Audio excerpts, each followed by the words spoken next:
A sector of Zionism claims to be left-wing, identifying itself as left-wing Zionism or liberal Zionism or socialist Zionism. In your opinion, does this term describe a possible combination of being Zionist and being left-wing? No, it's impossible. I think it's an oxymoron to be a liberal colonizer, a progressive ethnic cleanser, you know, or a socialist genocider. I don't think it works. If you believe in universal values, by the way, it doesn't matter from the left or the right, whether you believe in liberalism or you believe in socialism, you cannot combine it with an ethnic ideology or a racist ideology. It doesn't work. And this is the main reason for the failure of what we used to call the Zionist left, that hardly exists, or the liberal Zionism. It is much more an internal wish to reconcile an impossible reality. But in practice, nothing happens that justifies this claim. And there's unfortunately a very good example from the history of Israel. It was the Zionist left that perpetrated the 1948 ethnic cleansing, not the right wing. The left did it. The right wing arrived to the power just in 1977. So all these... they have run the country for 30 years. 30 years.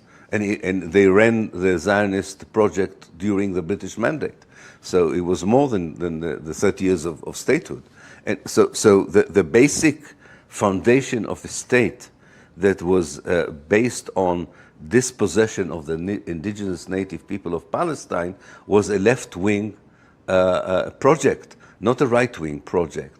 And in fact, it helped to mesmerize and mislead, I think, the left in Europe. Because as you probably know, the left in Europe, the social democratic parties, even for a time, even the communist parties, not only in Europe, all over the world, supported Israel and thought that Israel was the socialist haven, especially the kibbutz, the collective settlement.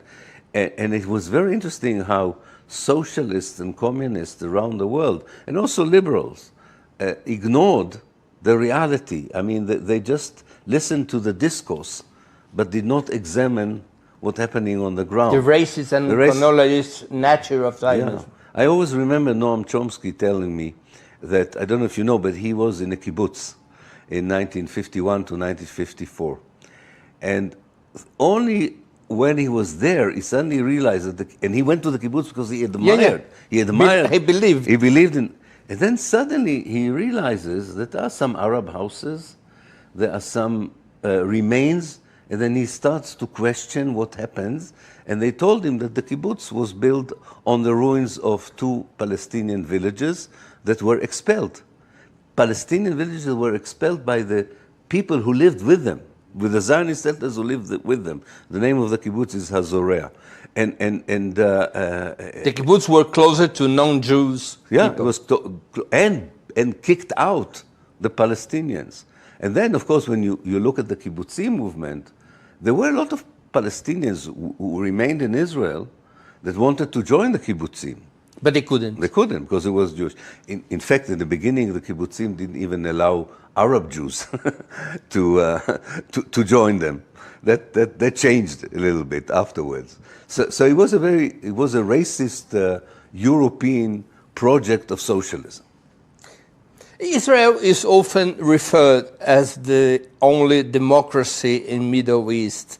How do you respond to this characterization? I think it's a myth. Always? It's a myth. But always has been a myth? Always been a myth. That's very easy to show it. Between 1948, the year of the foundation of Israel, and 1966, the Palestinian population of Israel, the Palestinian citizens of Israel, although they had the right to vote and the right to be elected, were under military rule.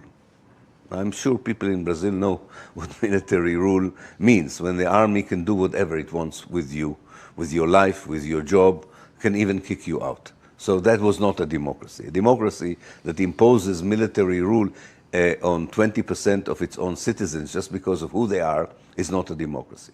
After 1967, Israel turned millions of Palestinians in the West Bank and the Gaza Strip into citizenless citizens, people who had no right to vote, no right to be elected, totally at the mercy of the military and the Secret Service. And eventually Israel built an apartheid system in the West Bank. There were roads Palestinians until today are not allowed to use. They lost their land to Jewish settlements that harassed them.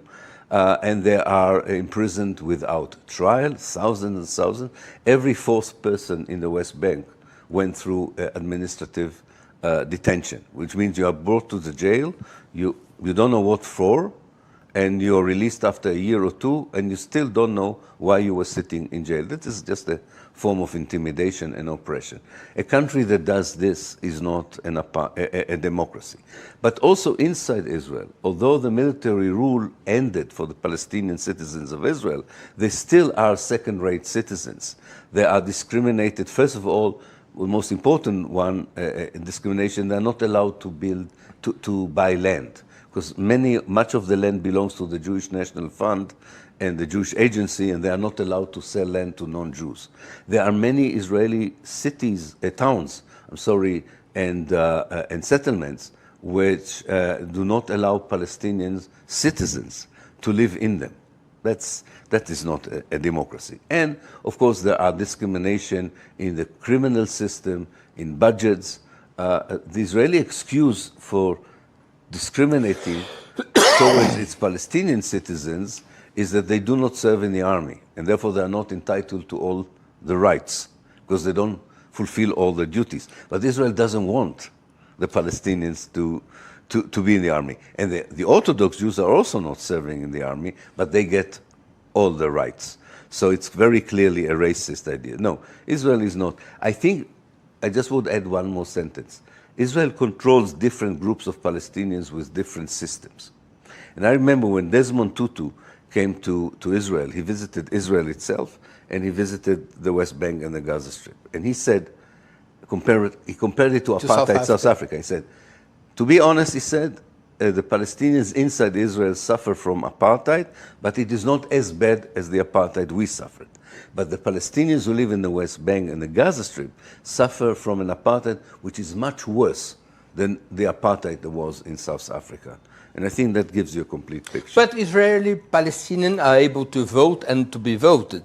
Yes, but you know, the fact that you can vote and be voted doesn't mean that you are not discriminated against. There is a very interesting way that Israel, at least Israel until 2022, I think this current government will eventually not allow Palestinians to vote. This is going to happen, I'm quite sure. But it was a game. It was a game by saying, you see, we allow them to vote and we allow them to be elected, but we don't allow them to be in the Committee of Foreign Affairs. We don't allow them to be in the Committee for Defense Affairs. We don't do political alliance with them. So they are in the parliament, but they have no real say in Israeli politics. I believe that they are there because it serves Israel to try and show that it is the only democracy in the world. But their presence is not an indication that the Palestinian citizens of Israel enjoy equality. In fact, it's an attempt to cover up the apartheid by this symbolic presence in the parliament. But even that is under great danger. Is Israel an ethnic democracy, a democracy for the Jews? Yes, it is a democracy for the Jews, was a democracy for the Jews. Not anymore. I think that I have to wait, I'm an historian, but my sense is that since 2022, it is also stopping being a democracy for the Jews. It was I'll give you, and I think people know about it. The present government destroyed the legal system. It does not recognize the Supreme Court of Israel, and it changes all the laws in fact, it changes all the democratic laws of Israel. So my prediction is, but I have to say it's a prediction, that in the next few years there will be less and less freedom for Jews in Israel, not only for Palestinians.